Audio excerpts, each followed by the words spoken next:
I see it less as showy and more like money is power. That's just a reality. So get yourself some. And to me, that's a smart message. The issue that I have is they don't ever talk about what to do after you've got the thing. And that's kind of the thing that worries me. So for instance, if you go to a lot of these red pill communities, a lot of them will tell you how to get girls, but they don't tell you how to maintain a relationship. A lot of them will tell you kind of how to get money, but they don't tell you like what's a wise way to spend it. It's always kind of the same, this nebulous, like get a lot of money and then invest in real estate, whatever that. Here's my thing. Is there anybody that can really tell you how to maintain a relationship with some other person? Or should you understand how to lead somebody else, and then you get to choose the boundaries of your relationship, and then you get to enforce them, and you get to mold the life that you want out of your life, right? You can't sit here and just give everybody every little detail towards how to maintain a relationship. That takes time and effort and communication. You have to build up your character as a person. In order to build up those steps and maintain that relationship, you need to have a solid foundation, a solid base. That's what Red Pill does. So to say that, oh, yeah, it teaches you how to get girls, it teaches you how to make money, but it doesn't teach you how to maintain those things. Those are the struggles that you have to go through life as a man. What's Red Pill gonna do? Teach you how to maintain a relationship, and then she breaks up, and then you're gonna blame Red Pill for it? No, you have to blame yourself. The responsibility goes on to you. Which I don't even know how available that is to the average person, or get a lot of money using weird stuff like crypto, or this drop shipping, whatever kind of online stuff, or it's all right. That's the way to make money online. That's the way to make money online, right? Create courses, selling digital products or selling actual products through e-commerce, through drop shipping, right? Becoming a social media manager, learning how to clip up stuff, trading stocks, right? If you can trade stocks, you can trade crypto. Now, there's good times to do that, and there's terrible times to do that. Right now is the worst time to sit here and be a crypto trader or be invested into stocks or into crypto. Or you can look at it as an opportunity. So there's no one way to actually look at it. All right. You can only keep learning about that industry. You can keep learning about the businesses that are going on in the stock market, right? You can keep reading about Tesla and the moves that they're making, and you can track the money that they got coming in, right? And then for crypto, you can look at the technology and how is it evolving. So there's no one clear-cut way to do it. But Red Pill lays the foundation for you to learn, for you to want to be eager to start having these kinds of conversations with other people. How you maintain it is on you, not on Red Pill. Really important to get a lot of money, but college is for losers. Don't do that, which is like the most reliable way to build a career and get money. We're going to get to college because I also, by the way, taught college and think it's an enormous scam in large part. Oh my so gosh, that'll be a I love fantastic college, discussion. so that'll be a great, that'll be a great discussion too. So yeah, that's always kind of my issue is that like on one end they'll say, well, money is freedom and it represents the ability to do whatever you want. Okay, well, do what? Like, I feel like I don't see these. I don't get all these videos of these Red Pill guys where it's like, I've got a lot of money and it's really cool because now I can take both my kids on vacation twice a year. Like, that's really fun. Or I've got a lot of money, so I only have to work 4 days a week, and on the 5th day a week I do. So because you don't see these things, that means it's wrong? Guess what? When you make a lot of money, you've got people working for you, right? So now you're trying to figure out how to exponentially grow.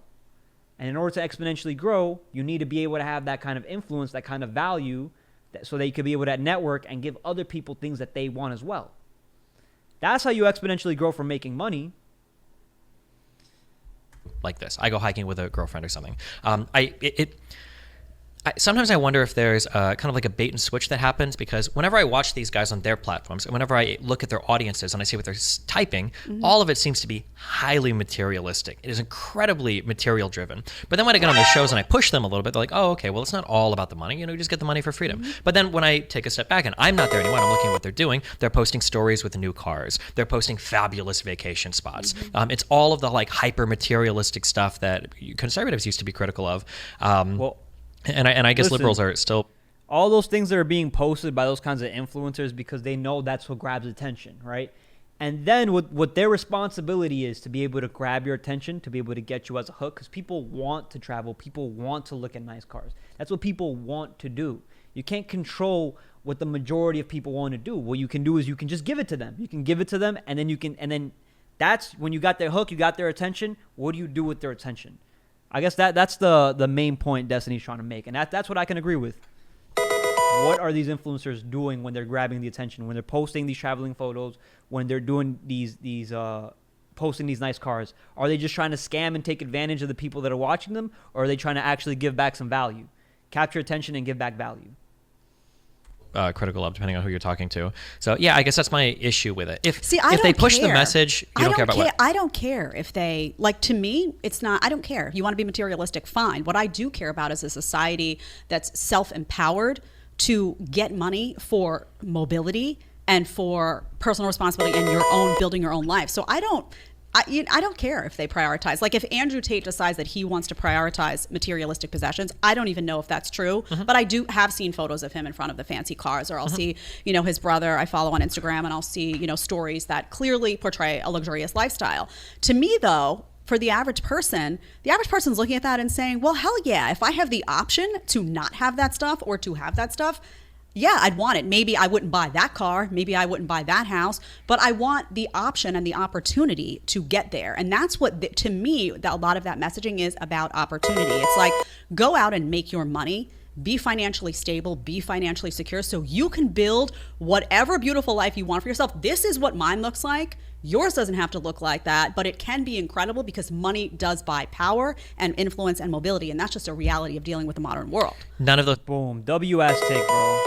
She got a great take. And that's one of the greatest things that Andrew Tate sits here and preaches all the time, right? Is to be perspicacious. Is to be aware of your surroundings, right? One of the his most famous quotes was, I forgot the quote, bro. I got a brain fart, but I'm gonna look it up. Things are happiness, though. None of those things are fulfillment. I think this is the issue that I have. If Andrew Tate wants to do his individual stuff with money, that's fine. But we're not talking about what he does. We're talking about the message he preaches, right? And in a way, we're all in this kind of arena of ideas with our own messages competing with other people. So here's the issue that I have with Andrew Tate's message. My mom came over from Cuba, I think, when she was 4 or 5 years old. So half of my family is Hispanic. I have a lot of family that live in like Hialeah, kind of like these poor sections of Miami. And I have watched firsthand, I love them to death, but I've watched my parents fall into like the American dream trap, which is this idea of like getting bigger houses, getting more cars, where you make a little bit more money, you spend a little bit more money, you get a raise, you get a new bill. Everything you're doing is pushing the boundaries of what it means to be happy. Okay, so what he's talking about is lifestyle inflation. And you can't compare lifestyle inflation. I mean, you could compare lifestyle inflation towards red pillars, towards the people that are viewing red pill, right? Because a lot of people fall to lifestyle inflation. That means when they make more money, instead of taking that money, the extra money that they get, the profit, and instead of taking that money and putting it to work, what do? They spend it on more depreciating assets. Guess what? Only people that are talking about money, understand how assets work, right, are going to be able to fail and then learn from that mistake. But if you're just blindly consuming something without educating yourself and thinking critically, which is on the viewer to hold themselves accountable to, all right, you can't hold the entire red pill community or Andrew Tate's message. People have to unravel that themselves. That's why he says, my unmatched perspicacity coupled with my sheer infatigability combine me to make a feared opponent in any realm of human endeavor, all right? And my unmatched perspicacity is basically the ability to look at new opportunities and be perceptive of what's around you. And when I look at where all of my family is and all the different types of family members that I spent time with, if I go to my very, I don't know if I call it my white or my American side of my family, when I go over here and I visit these people, they have massive, beautiful houses. They've got 2 or 3 cars in the front. Both of my parents started collecting Social Security early. My dad works full-time, despite the fact that he has a full Air Force pension, despite the fact that he's getting paid out disability, can't lift his arm that well, and he still works full-time at, I think, 62 years old to be able to afford their lifestyle. They're going to work until they die. When I look at I've got another family member, I don't want to name too many names, so like she, full NYPD retired, doesn't work anymore, or I'm sorry, full NYPD retired, doesn't need to work anymore, but she does, full-time job at Home Depot, maintaining her massive, luxurious mansion with her 2 cars in the front driveway. They have their stuff, but they're not very happy. And I can see that when I visit them. It's very obvious. They're always juggling bills. They're always stressed about this and that. And I know that somebody might be listening and think, well, if they just had more money, they'd be okay. And it's like, they have plenty of money. They just spend all of it on everything because they're stuck in this like hedonistic, like hyper consumerist treadmill of if I can just buy the next thing, that's going to give me the amount of happiness. Exactly. And that's lifestyle inflation. And that is on your family, on the people. They make the choice whether they want to spend or they want to invest. All right. Now, if you want to spend, you better be sure that you have way more to invest in before you start spending like that. Because if not, you're going to end up in that same situation, broke as fuck, like a brokey. And Andrew Tate's message tells you, don't stop acting and thinking like a brokey. It's not all about materialistic items. So I think that's where Destiny and Andrew Tate actually agree. They actually agree. They can actually agree. Destiny just has to say that this is Andrew Tate's message, which it's not. It's false. Indeed. And then I think back to my very shitty, poor Hispanic family that lived in Hialeah, and these people have apartments that everything has to be 3 inches off the floor because when it would rain, they would all flood. I remember my grandma. Yo, chat, by the way, drop some ones if you know who Destiny is. Drop some twos if you don't, all right? We got 11 people here. Thank you for joining. I fuck with each and every single one of y'all, but I want y'all to ask questions. I want y'all to be interactive, all right? We're here to have a great stream. Chasing cockroaches around with her slippers, but like these people will Friday, Saturday, they all get together in somebody's like very shitty small apartment. They're all cooking, they're having fun, they're laughing, everybody's catching up with family, and these people are living and loving life. And I wish that there was like a balance there. Like, I agree, I've grown up and I've made a lot of money at this point. I don't ever want to live in a shitty apartment where I've got to put my TV up off the floor, otherwise it's going to short circuit when it rains. I don't want to do that. But I also don't like the selling of the idea that everybody has to be hustling and grinding their whole 20s and 30s away. You see, boom. Yo, be careful when you hear people saying like that. I don't like the idea that you have to be hustling and grinding your entire 30s away. You're supposed to grind. You're supposed to suffer a little bit, all right? You're supposed to fail over and over again. Why? Because you have that testosterone in you. You've got that energy in you, all right? Why do you think the old people, they're always a little bit scared and concerned about the young blood moving up? Because they know they got more energy than they do, and they know, hey, listen, they're on the way out. You know what I'm saying? Like, they got to move slower. They can't move as fast and with as much energy as a young 20-year-old bull, right? So Joseph Charles says, Destiny can never get it in his life. That's why Tate tells us to get money. Exactly, man. Exactly, all right? In your 20s, you should be grinding every single day. You should be finding a way to improve your life skill. And for that, you should be sacrificing, maybe talking to certain people that you don't want to that you like to talk to, but you shouldn't talk to at that moment. You should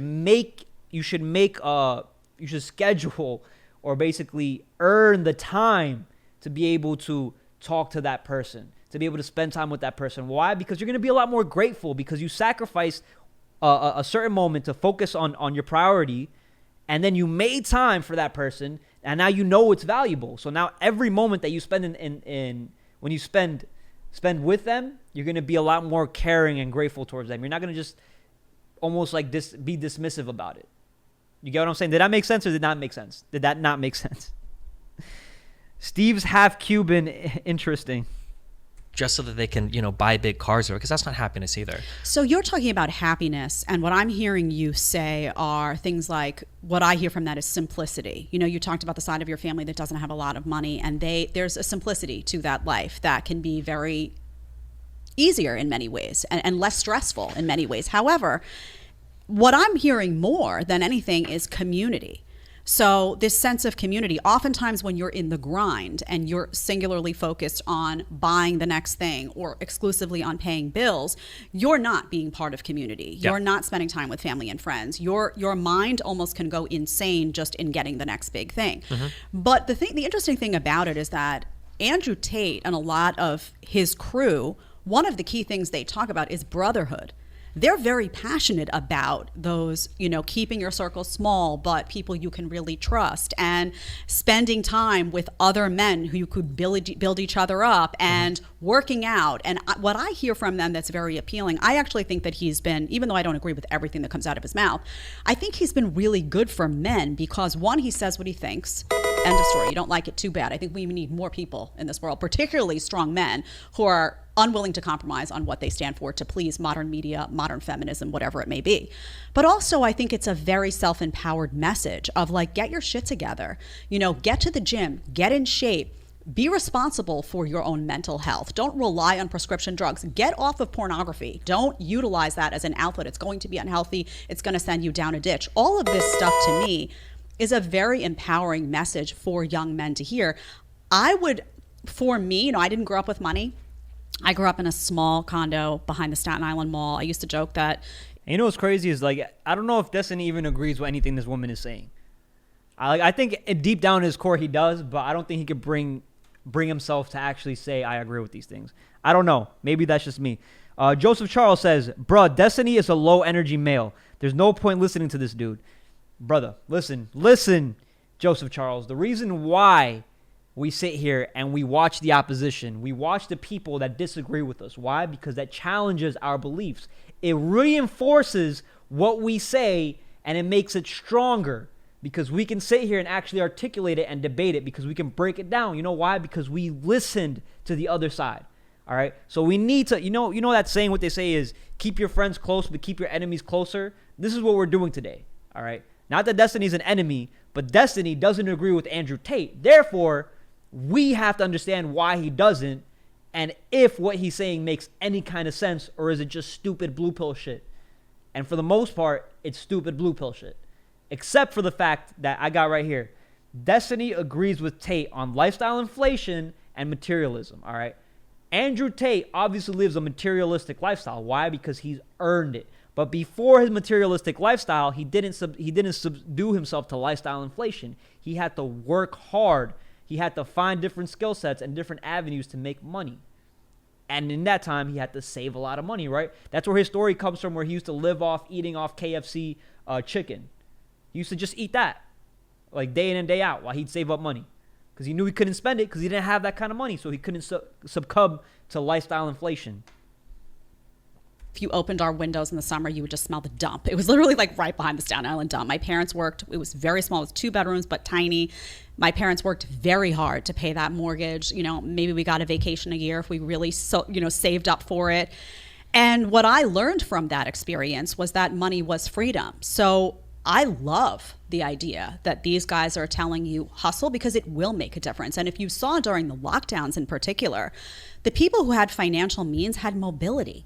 They were able to pick up and go. If they lost their business, they were able to restart it somewhere else. So I think... You see, boom. And that's why it's so important to get into digital online businesses, right? You can have the physical standard business in the US, but it's important to also have that digital business, right? So you're able to be a lot more mobile, a lot more of a nomad. If this business goes down, then you already have a backup plan. I like that about Andrew Tate. He teaches you how to be perspicacious in the sense of having a plan A, plan B, plan C, plan D, right?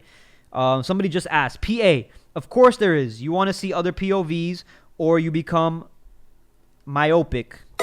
Facts.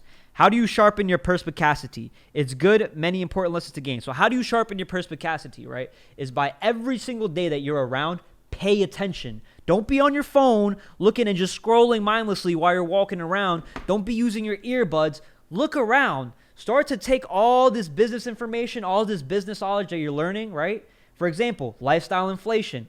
Look around at the people in your circle. Who succumbs to lifestyle inflation?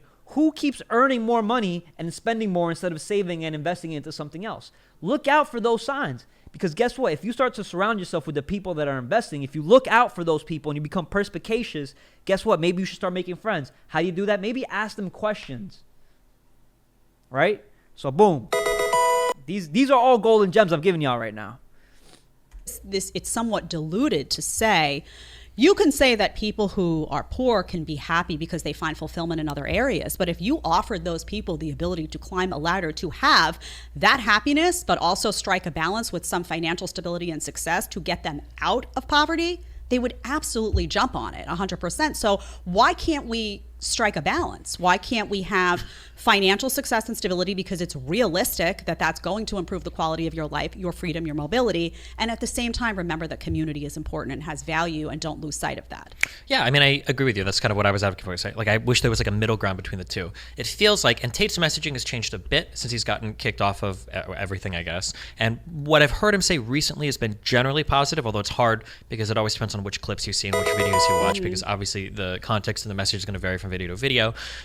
But like, even when you talk about like building relationships with brothers and having camaraderie with men, it almost sometimes sounds like it's framed through this like business networking partner acquisition thing, like to make money. Yeah, like I've got friends who build me up so that my business can be better. I've got friends who support me so that I can like go after like large deals or whatever. And it's like, and that's a great mindset to have. That's a great mindset to have. And it's so funny how Destiny is over here like, oh yeah, you know, that doesn't. Let's see what he's gonna say. I mean, that's like these are coworkers or colleagues. These aren't really like friends. I don't feel. So is Sneeko the person that you sat here to make live streams where you guys both gained a lot of clout, right? A lot of viewership, right? Are you business partners or are you friends? Was it a business partner and then it turned into a friendship? Guess what Sneeko was doing? He was listening to Red Pill. He learned how to get on live streams. He learned how to network. I'm getting better at networking every day. And then you're collaborating on live streams together. And you guys are both making bags. So are you business partners or are you friends? Or are you both? Do you guys essentially have a certain level of brotherhood that has been established over time? Something that you guys have both earned with each other, right? So, you know, it's a little hypocritical, bro, to look down on that. To look down on the brothership or to just to dismiss it as kind of like, or dumb it down to like, oh yeah, it's just networking. It's just using people. Obviously. As a matter of fact, I'll give it to him a little bit. I'll give him a little ammo, right? Is the way in which people can abuse networking is where they're solely just looking at somebody as a dollar sign. If you don't care about their cause, if you don't care about the person, don't talk essentially don't try to just be in their circle to get money. That shit's fucked up. Try to actually bring something of value towards the conversation or towards that person's life. All right? Because if not, you're just completely abusing them. That shit is fucked up, dog. That shit is fucked up. And people do that. People do that in the business world often. And I think Destiny has gone through that. PA, maybe he hates himself. Good point. But we all see other blind spots easier than we see our own. Exactly. And that's why a part of me hopes that Destiny watches this and he wants to kind of debate, you know, or somebody that supports Destiny wants to watch this, or somebody that just watches my channel wants to debate because they don't agree with me, right? I'm able to sit here and have a conversation with them and then just understand, hey, maybe there's something I didn't see in myself, you know, but at the end of the day, you got to sit here, you got to be open and vocal and just wait to see all the shit that you get back. It's going to happen. It's bound to happen. You got to get ready. Destiny also said Tate is clearly not happy in front of Sneeko. Destiny subconsciously hates Tate. He does, bro. He does. And he's kind of like, it's almost like he dug himself into a hole. Once he said he doesn't like Tate, now he can't dig himself out. And that's his pride and his ego getting in the way, right? Much attention is paid to like, how do you build long-lasting relationships and friendships, or how do you find like fulfillment and happiness outside of making more money or having more freedom, whatever that means, right? And I agree with you that the message of self-empowerment and everything is good, and I do approve of that, and I wish that more people would go after it. But like this, even with the way that you frame some things, like the ability to pick up and move your business. Yeah. Not everybody's going to be a business owner. Very few people are going to be. Or your life, or your family, or your home, or your anything. Look at what happened in New York City. I mean, I picked up. The lockdown happened. I did not get the vaccine. I didn't want the vaccine. I wasn't interested in the vaccine. I had, no thank you. So I decided, okay, I had COVID already. A whole big story related to that. But I said I had savings. I had the financial ability to say, I'm going to pick up, I'm going to move to Florida. So it's not just about you own a business you can pick up. That is an example I use because a lot of people lost businesses and didn't have enough financial security. They lost everything. They couldn't move to another state and just start from scratch. It wasn't a cost efficient option for them. But think about this. If you decide you want to, get out of the cities you feel are too crowded, there's, from my perspective as conservative coming in saying they're too woke, whatever, I'm going to go buy a piece of land in Texas. Okay, financial freedom. There you go. If you want your kids to go to a better school, financial freedom, you can pay for that. So money, the reality is that money brings peace in many cases. It brings a sense of Flexibility. just Just flexibility. flexibility. But then you diverge from reality. There's a reason why there's like, more money, more problems, right? Like it's not like having infinite money is a good thing. I'm not saying it's a key, exclusive key to happiness. When you say it's very stressful to not be able to pay your bills, I absolutely agree. Mm-hmm. I don't need to get into crypto finance to pay my bills, right? Everything. You see, that's the thing, bro, is every time he brings it up, he's like, oh, I don't need to get into crypto. It always has to be like he links every single thing about making money straight up towards like, oh, a fraud or a scam. Like this is what he connects all these things with. Like this is what he connects red pills with. And while that is true, there's a lot of scams going on in the crypto world. What does that have to do with being perspicacious and making money, bro? At the end of the day, you gain the flexibility and the freedom to do the things that you desire. And in regards for your hard work and suffering, you gain a momentary lapse of happiness, right? You need to do what you're supposed to do, not what you feel like fucking doing. And then that happiness dwindles away, and then guess what? It's back to suffering, back to work, and then back to earning the ability to be happy again. That's it. That's the life cycle until the day we die. And guess what? We have to look forward to that every single day. That's how we have to train our brains. All right, and that's what a good investor does. They train themselves when they believe in a stock, when they've done their homework and they've done all the fundamentals behind it. When they see it's red, they see red is an opportunity to buy the dip, right? And those investors make a lot of money at the end of the day. You just described having a good security blanket. There are some bear investments you should always be making. Your IRA should be maxed every year. Your 401k, any company matches you should make every year. But people you're not understanding why they're saying crypto, because there's people who they don't share beliefs that you share about. They don't have confidence in these big banks anymore. So they're saying, then go live in a forest. I mean, no, they're doing crypto. But why not? Because What is most he of them are talking losing about? money on crypto. The vast majority of people are losers. Okay. And So why? So if I have an audience of 1,000 people listening to me, I want to preach a message that is hopefully going to help 950 of them, not 5 of them at the expense of but the you're other not telling 995. everybody to go do crypto. You're talking about crypto right now. All right, but look, you can do IRA, you can do stocks, and you can do crypto. You can do each and every single one of them, right? It's called diversification. You can do all those things. So what is he talking about? And the course talks about all those things. So I don't know what kind of bullshit he's on, to be completely honest. Yo, chat, what do you think? What do you think about Destiny? All right, give me some thoughts. So far, PA and Joseph Charles, W to you guys. Thank you for leaving comments and things below. But we got 16 people here. Let me know what you think. What are your thoughts on Destiny?